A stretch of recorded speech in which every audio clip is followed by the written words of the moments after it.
consciousness and awareness that globally we are definitely in the midst of a sea change for the arts. And because of political opportunities and political difficulties and financial difficulties and economic difficulties, I'm going to try and speak really slowly.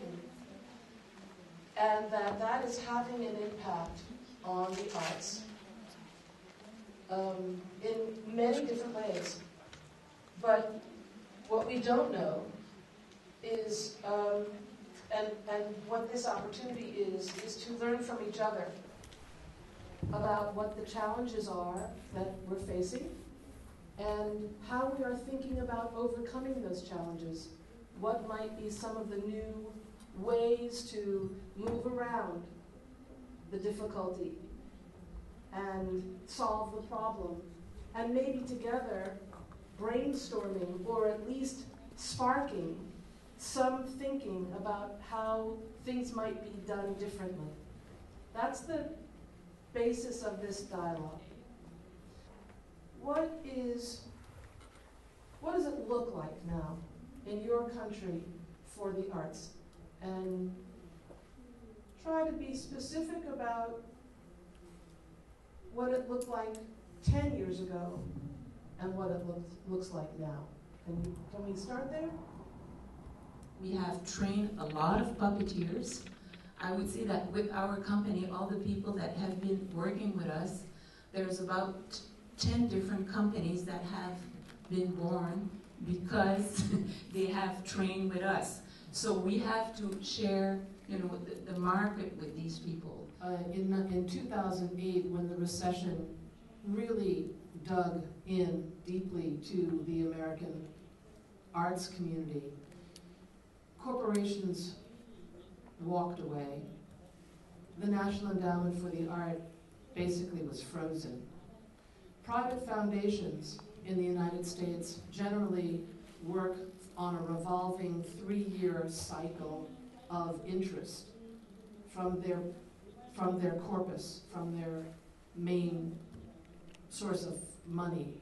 And so as they could forecast that they would be cycling down the amount of money that they could give because they were getting less interest from their corpus. So what we heard over and over again was that the only way that American arts organizations survived was by virtue of the generosity of individuals.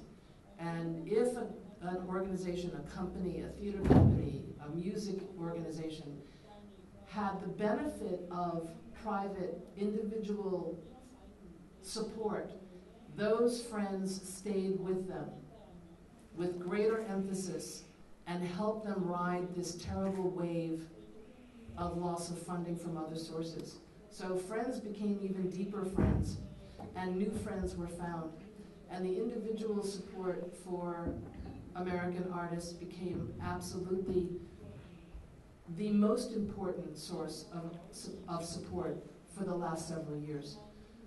So I just want to underscore the relationship to individual donor building as part of the makeup for American arts organizations, and to some degree, a greater proportion now is coming from individuals than any other resource pool. We have no corporate support is so small.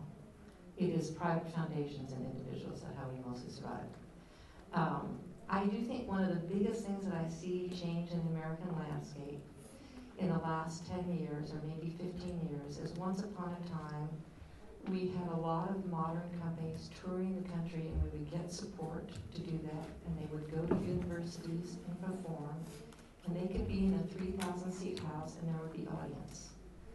Today, I think that is just not the case. Audiences, modern artists are performing more likely in a 200 or 300 seat house. I say to people today, when they want to start a company, I wouldn't think about starting a company. I think about getting 2 or 3 dancers who can really do what you do and go per project. That's what's getting funded today, projects, not dance companies.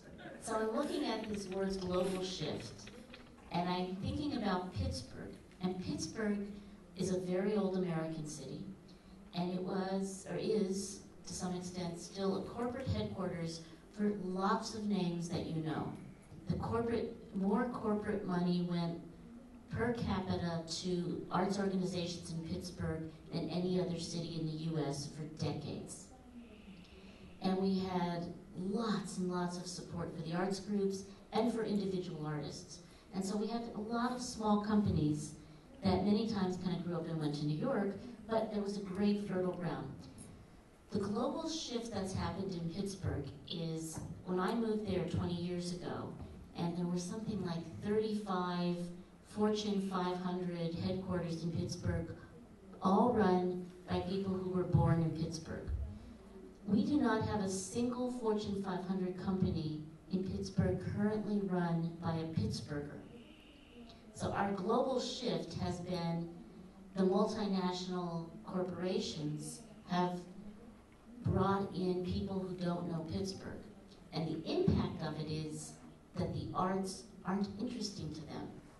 They're interested in making money for their stockholders. They're interested in mergers and acquisitions. They're interested in their plants in Korea.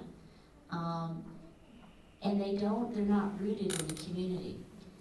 What they've done is build an extraordinary collection of beautiful facilities. I mean, our theaters and our museums are world class, but there's no money for individual artists anymore. And that's my point, I think, that I want to make about the global shift, is that here we are, a huge industrial city.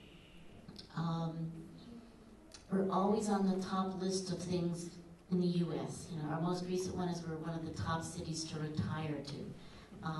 We're the top city for college students to live in. You know, but yet there is no basis there to support individual artists. And the impact is we don't have any artists anymore. And the shift in audiences, if there has been a shift in your country in relationship to audience, and there are loaded words, very loaded words here that go along with audiences. It used to be audience development, then it's audience education. Now in the United States, it's all about audience engagement. And what does engagement mean? Audiences really want to talk about the work. They see the work, they want to talk about it, but often they don't want to talk about it publicly. They don't want to be in a conversation, you know, in a big space. They want to go home and talk about it privately with their neighbors or the people that came with them. But they don't have the language to even ask the questions about the work. If the dance companies and artists who are performing in the program put a series of questions, just offered some questions that the audiences could go home with as seeds for a discussion, maybe that will help them get past the barrier. You know, we hear, I mean, this may be in new music too, but we hear often that audiences say, I don't get it. They see the word, I don't get it, I don't get it, and they never come back. You know, you can go to a movie and you don't like the movie, but you're gonna go back and see more movies.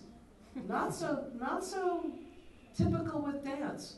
I think that balance of artistic risk against commercial drivers and audience accessibility is something we all face.